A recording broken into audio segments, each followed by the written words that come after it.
பாரத் மாதா கி, பாரத் மாதா கி. இப்பொழுது விஸ்வ இந்து பரிஷத்துடைய வட தமிழகத்தின் சார்பாக பத்ரகாசி, பத்ரகாசின்னா பிரம்மா விஷ்ணு மகேஸ்வரா இந்த மும்மூர்த்திகள் இருக்கின்ற ஸ்தலம்தான் நம்முடைய ஓசூர் மாநகரம். இந்த பத்ரகாசி என்கின்ற ஓசூர் மாநகரில் எங்களுக்கெல்லாம் வழிகாட்டுதலுக்காக வருகை தந்துள்ள வட தமிழகத்தினுடைய மாநில மாவட்ட நிர்வாகிகள் அனைவரையும் ஓசூர் மாநகரின் சார்பாக முதலாக வரவேற்கிறேன். அதே போல சனாதன விழிப்புணர்வு பொதுக்கூட்டமானது பெரியவர்கள் எல்லாமே விளக்குவாங்க. எனக்கு ஒரு பதிவு கொடுத்துருக்காங்க. இளைஞர்களுடைய கவனத்தை, இளைஞருடைய பயணம் எப்படி இருக்கணும்னா 1964ஆம் ஆண்டு பெரியோர்களுக்கான விஸ்வ இந்து பரிஷத்துடைய அமைப்பு துவக்கப்பட்டது. எதற்காகன்னா கிருஷ்ணர் கீதையில் சொன்னது போல அதர்மம் எப்பொழுதெல்லாம் தலை தூக்குகிறதோ அந்த அதர்மத்தை அழிக்க, தர்மத்தை காக்க நான் அவதரிப்பேன் என்று அந்த நன்னாளில் தான் துவக்கப்பட்டது விஸ்வ இந்து பரிஷத். 1984ஆம் ஆண்டு நமக்கெல்லாம் தெரியும். இங்க மேடைக்கு முன்னாடி உக்காந்துருக்கவங்களுக்கு தெரியும். அயோத்தியிலே ஸ்ரீராமருக்கு ஆலயம் கட்டுவதற்காக பாரத நாடு முழுவதும் ரத யாத்திரை செல்ல வேண்டும். அப்பொழுது உத்தரப்பிரதேச மாநிலத்தில் பக்கத்தில் இருக்க பீகார் மாநிலத்தில் எல்லாமே அனுமதி கேட்ட எல்லாமே இந்த லல்லு பிரசாத் யாதவ் பாருங்க, ஊழல்லையே கருணாநிதிக்கு சாதனையாளர் அவன், கருணாநிதிக்கு அப்ப மாதிரி அவன். லல்லு இருக்கிற வரி இப்போ சமோசால ஆளு, பீகாரில் லாலு, இவங்க இருக்கிற வரையும் எந்த ரத யாத்திரையும் போகாதான். எப்படி ரத யாத்திரையை நடக்க விட மாட்டாங்களாம். இப்படி இருக்கிற எதிர்த்தில் பெரியவங்க எல்லாமே யோசனை செஞ்சு பாரத நாட்டில் ராமருக்கு ரத யாத்திரை செல்லாமல் இன்னும் ஆப்பிரிக்காவில் போக முடியுமா, அமெரிக்காவில் போக முடியுமா? அப்பொழுது இளைஞர்கள் அமைப்பாக பாரத நாடு முழுவதும் துவக்கப்பட்ட அமைப்பு தான் இந்த பஜரங்களுடைய படை. இளைஞர்கள் நாம மாவட்ட தலைவர் சொன்னது போல அரசியலுக்கு போகலாம், ஆனால் இந்த ரசிகர்கள் பின்னாடி போகக்கூடாது. இந்த மோகமே இன்ஸ்டாகிராமுடைய ஆட்சி தான். இது நமக்கு எல்லாம் தெரியும். நாட்டில் ஏதாவது ஒரு ஆர்ப்பாட்டம் போராட்டம் செய்யணும்னா நம்ம பாரத நாட்டுக்கு எதிராக எவன் குரல் கொடுக்கிறானோ, எவன் செயல்படுகிறானோ அவனுக்கு எதிராக செயல்படணும். அதுதான் இளைஞர்களுடைய அமைப்பு, அதுதான் இளைஞருடைய பொறுப்பு ஆகணும். நாம் என்ன செஞ்சிட்டு இருக்கோம்? ரசிகர் மன்ற பேரில் ரத்த தானம் செய்கிறோம். எங்கே செய்கிறோம் ரத்த தானம்? பிரைவேட் ஹாஸ்பிட்டலில். பிரைவேட் ஹாஸ்பிட்டலில் அட்மிட் ஆகி 1 லட்சம் ரூபாய் 2 லட்சம் ரூபாய் அவன் ஃபீஸ் தர இடத்துல புரிஞ்சுக்கோங்க, ரத்தம் வாங்க முடியாதா? நாமளும் செய்கிறோம். 1990களில் ரத யாத்திரை செய்யும் பொழுது ராமருக்காக ஆலயம் கட்டுவதற்கு கிட்டத்தட்ட 3.5 லட்சத்திலிருந்து 4 லட்சம் பேர் ராம பக்தர்கள் உயிர் தியாகம் செஞ்சாங்க. அந்த உதாத்மா திவசை முன்னிட்டு அக்டோபர் மாதம் 30ஆம் தேதி நவம்பர் மாதம் 2ஆம் தேதி வரை பாரத நாடு முழுவதும் அரசு மருத்துவமனைகளில் மாபெரும் ரத்த தானம் நடைபெறுகிறது. இது எதற்கு சொல்ல வரேன்னா, நாம எந்த ஒரு போராட்டம் ஆர்ப்பாட்டம் எது வந்து செஞ்சாலும் நாட்டிற்காக, தாய் திரு நாட்டிற்காக நம்ம செய்யணும். இல்லை நம்முடைய தேசபக்தி இருக்கின்றது போல தெய்வ பக்தி நம்முடைய கோவில்கள் மையமாக வச்சு சிறுபணியை செய்யணும். ரசிகர் மன்றத்தை வச்சுட்டு யாரோ ஒருத்தர் கூத்தாடிக்கிறதுக்காக நம்ம அந்த போக்கில் போகக்கூடாது. அதே போல் நம்முடைய அயோத்தியிலே ஸ்ரீராமருக்கு ஆலயம் கட்டுவதற்காக கீதா ஜெயந்தி நன்னாளில் தான் நம்முடைய பஜரங்களுடைய சார்பாக சௌரிய சஞ்சலன யாத்திரை போயிட்டு இருக்கோம். அந்த சஞ்சலன யாத்திரையை அவ்வளோதான். குறிப்பாக ஏதாவது ஒரு பொதுமக்களுக்கு தேவையான விஷயத்தை கொண்டு வச்சு தான் நம்ம அந்த பேரணியானது போக இருக்கின்றோம். குறிப்பாக என்னன்னா, இளைஞர்கள் மத்தியில் போதை விழிப்புணர்வு கொண்டு வரணும். எல்லாம் தெரியும், நம்ம முன்னோர்களுக்கு எல்லாமே குறிப்பாக சொல்லணும், எங்கள் தாத்தாக்கே 10 குழந்தைங்க. அடுத்த சன்னதின்னு பார்த்தா 4-5 குழந்தைங்க. இப்போ எல்லாமே பாருங்கள் ஹாஸ்பிட்டலில் இருக்காங்க. எல்லாருக்கும் அதை சொல்கிறாங்களே இந்த மாதிரி போயிட்டுருக்கு.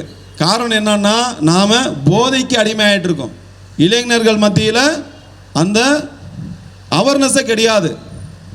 அந்த அவேர்னஸ் இல்லைன்னா இஸ்லாமியனுக்கு 10 குழந்தை குறைந்தது, கிறிஸ்துவனுக்கு 5 குழந்தை, நமக்கு 1-2. இன்னும் 2 நாள் போச்சுன்னா இந்த போதையிலே இருந்தோன்னா அதுவும் காணாமல் போயிடும்.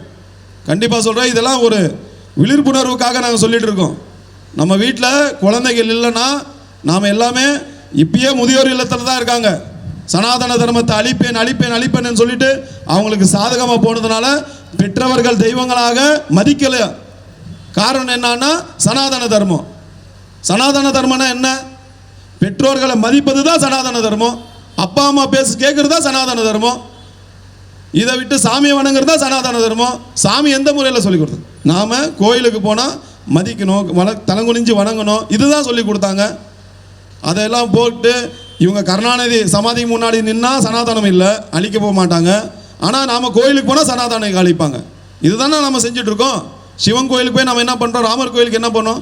உதாரணமாக வாழ்ந்தவர்கள், இந்த நாட்டிற்காக தேசத்திற்காக உதாரணமாக வாழ்ந்தவர்கள் நாங்கள் தெய்வங்களாக வணங்கி நாங்கள் போற்று வருகிறோம்.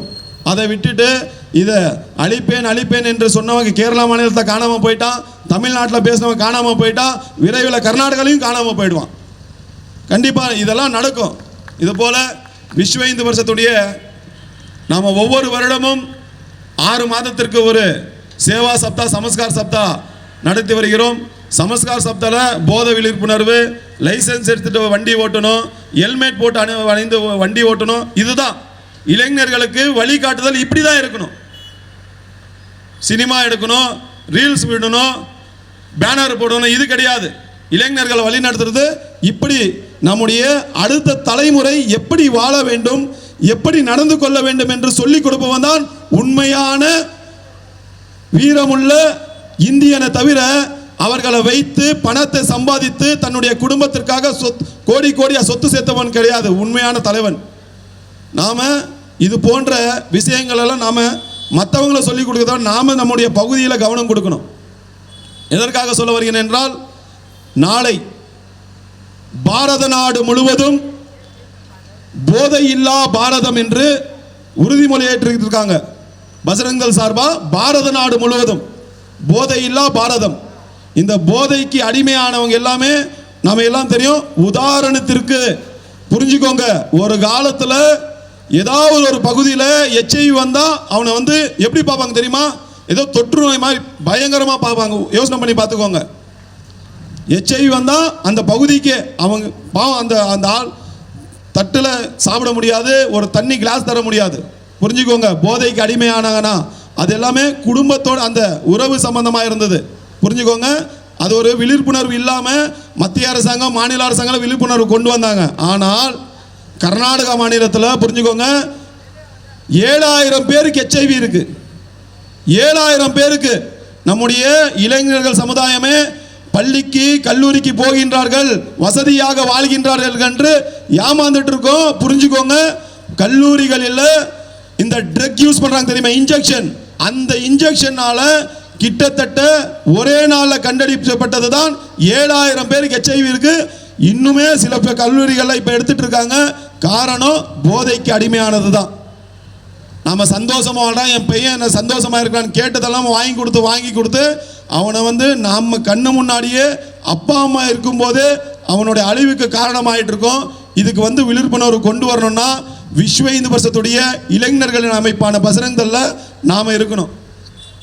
காரணம் என்னன்னா, இங்க வந்தீங்கன்னா தேசபக்தியும் தெய்வ பக்தி இருக்கும்போது அந்த தேசபக்தியும் தெய்வ பக்தியோட நம்முடைய உடல் ரீதியாக மன ரீதியாக வலிமையை சொல்லித்தர ஒரே அமைப்பு. ஏன்னா வருஷத்தில் ஒரு முறை 7 நாட்கள், வருஷத்தில் ஒரே முறை மே மாதங்களில் 7 நாட்கள் பண்பு பயிற்சி முகாம் இருக்கும்.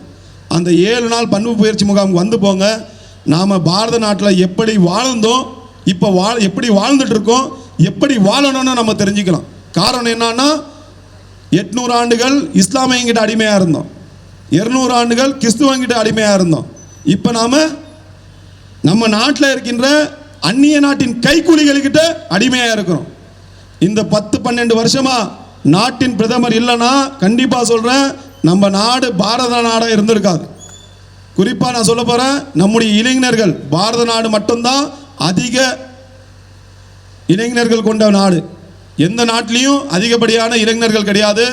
சுவாமி விவேகானந்தர் சொல்வது போல 100 இளைஞர்களை தாருங்கள், நம்முடைய பாரத தேசத்தை காப்போம் என்று சொன்னார். அதே போல தான் நான் மற்ற மாநிலத்திலலாம் நம்ம மாநிலத்தில் நம்ம காப்பாற்றணும், நம்ம ஓசூர் மாநகரை காப்பாற்றணும்னா இளைஞர்கள் எல்லாமே இளைஞர்கள் அமைப்பான பஜ்ரங் தள் அமைப்பில் சேரணும். அப்பொழுதுதான் நம்முடைய தாய் திருநாட்டையும் நம்முடைய கோவில்களையும் நம்முடைய பெரியோர்களையும் தாய்மார்களையும் இளம்பெண்களையும் நாம் காப்பாற்ற முடியும். காரணம் என்னன்னா, நம்ம எல்லாம் கண்ணில் பார்த்துட்டு தான் இருக்கோம். சமீப நாட்களுக்கு முன்னாடி நீங்களாம் பார்த்துருங்க, சர்ச்சு ஃபாதர் எல்லாமே அந்த மேரி அந்த இவங்களெல்லாமே சொல்லுவாங்களே, அவங்க எல்லாமே சர்ச்சு அந்த இதில் இருங்க. இதில் நம்முடைய கோவில் நிலங்கத்துலேயும் சரி, இளம் இந்த ஸ்கூலு பள்ளிக்கூடம் அந்த அப்போ தான் விடுமுறை ஞாயிற்றுக்கிழமை அங்கே பைபிள் கொடுத்துட்ருக்காங்க.